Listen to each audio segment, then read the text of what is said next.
आरोप है कि अयोध्या राम मंदिर में आए चढ़ावे में से 7 करोड़ रुपए चोरी हो गए। ये आरोप कुछ कर्मचारियों पर वहां के लग रहे हैं कि उन्होंने नगद दान की गिनती के वक्त कुछ हेरफेर की। दान की गिनती वाले गोपनीय कक्ष में कुछ हिडन सीसीटीवी कैमरा लगे हैं। इन्हीं सीसीटीवी में बीते दिनों कुछ संदिग्ध गतिविधियां दिखी और इन आरोपों ने जन्म लिया।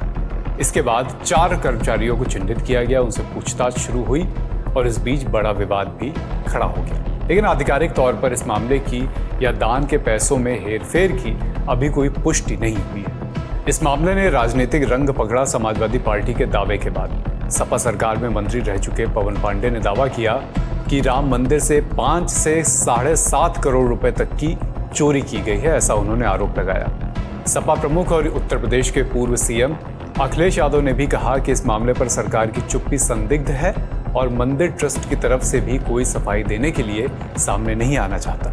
मंदिर ट्रस्ट के महामंत्री चंपत राय ने इस पर सफाई दी, कहा कि समय समय पर ऑडिट होता रहता है, आजकल यही काम चल भी रहा है। अब तक दान के पैसों में हेराफेरी की कोई बात सामने नहीं आई।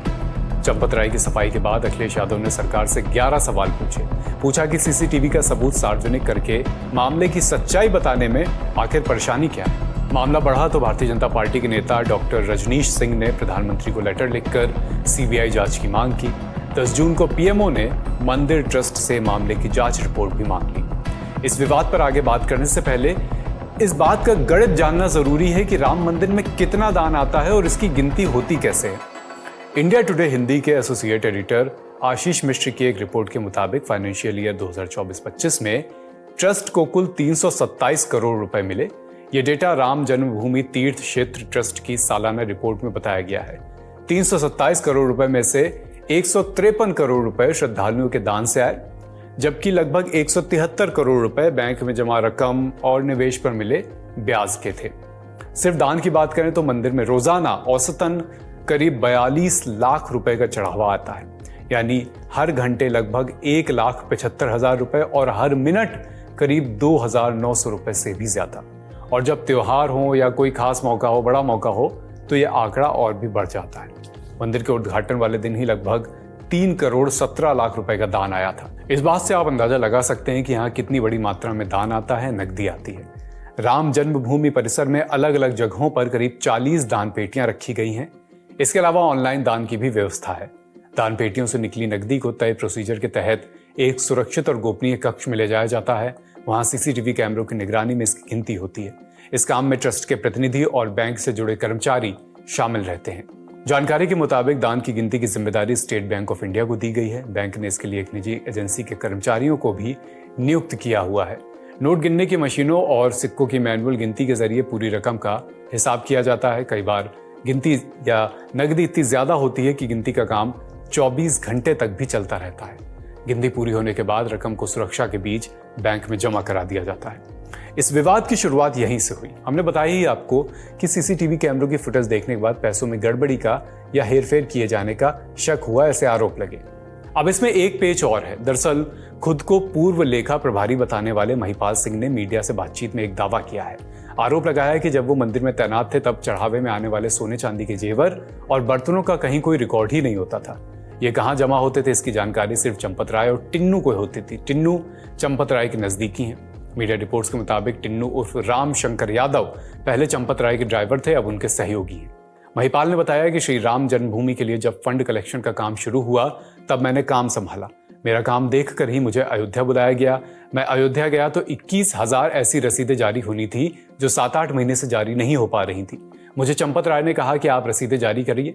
वहां विग्रह के सामने बनी पुलिस चौकी में कैश काउंटिंग का एक कमरा था जिसमें सीसीटीवी लगे हुए थे। मुझे उसका प्रभारी बनाया गया।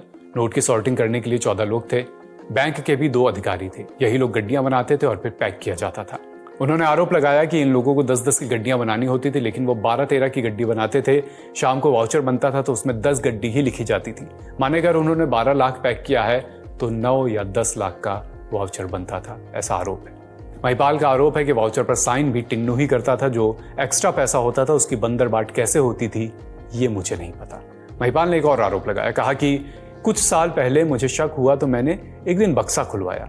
बक्से में वाउचर से 5 लाख रुपए ज्यादा थे। मैंने तुरंत ये बात चंपत राय और गोपाल भाई साहब को बताई, लेकिन इसकी जांच करने की बजाय मुझे गणना प्रक्रिया से ही हटा दिया गया। मेरी जगह पर दूसरे व्यक्ति को काम सौंप दिया गया। साथ ही राम मंदिर में लगे सीसीटीवी कैमरों की 8 महीने पुरानी फुटेज डिलीट करा दी गई। महिपाल के अलावा बीजेपी नेता और पूर्व सांसद ब्रजभूषण शरण सिंह ने भी इस पर एक बड़ा बयान दिया है। उन्होंने कहा कि अगर मैं सच बोलूंगा तो बहुत परेशानी में पड़ जाऊंगा, अभी हिम्मत नहीं है, समय आने पर बोलूंगा। देखिए, अगर मैं सत्य बोल दूंगा तो बहुत परेशानी में आ जाऊंगा, क्योंकि वो बहुत बड़े लोग हैं। तो सत्य बोलने की हिम्मत अभी हमारी नहीं है, कभी समय आएगा तो बोलेंगे।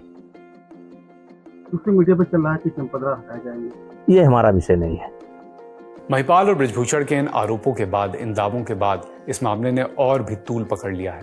फिलहाल महंत नृत्य गोपाल दास के उत्तराधिकारी और सहायक महंत कमल नयन दास ने एक निष्पक्ष और पारदर्शी जांच की मांग की है। कहा है कि इस मामले की जांच होनी चाहिए, लेकिन ये सवाल भी उठाया कि जांच कौन करेगा, क्योंकि सभी तरफ आरोप प्रत्यारोप का माहौल।